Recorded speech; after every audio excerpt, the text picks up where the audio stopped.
It's a real dangerous game when we live in a time where instead of talking about the preventative measures to avoid STDs, we have these medical professionals that are passing out all of these different prescriptions and encouraging and making light of having STDs, shall we say.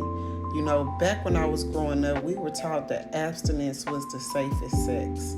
But these days, they telling you to do what you want to do, and if you catch one of these diseases, whether they're curable or not, we have medication that can help all of your symptoms lie dormant. So have fun, be free, and there is nothing wrong with having these STDs.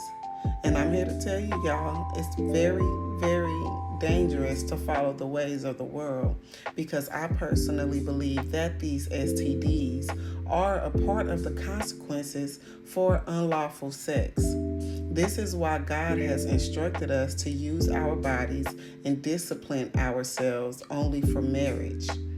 Sex is not a bad thing. It's a beautiful thing when you do it the right way. It's not something that's not for kids because it's not even for adults if you're unmarried.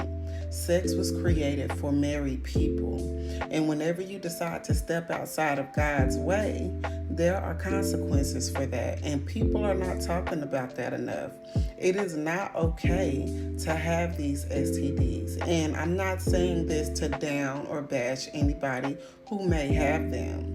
But if you are a person that have it, you should want to advocate for the people who don't and warn them about the risks that you take when you go out here and you play these dangerous games.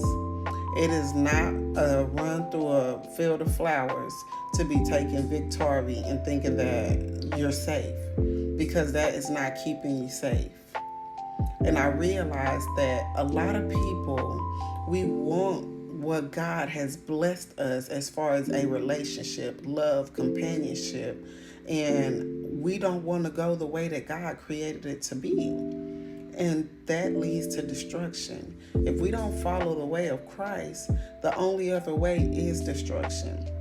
God created Adam and Eve to be together because God saw that it wasn't good for a man to be alone. So it is very natural for you to want companionship. It is very natural for you to want that love of your life. But there are ways to do things and ways to go about things. A lot of people that I talk to, they want a godly relationship that yields godly fruit without following God. And the only way that you can yield godly fruit is by following the ways of God. So I'm going to leave this video here to encourage you to first seek ye the kingdom of God and his righteousness, and everything else will be added to you. But you cannot have God fruit without God ways, without sowing God ways. Be blessed.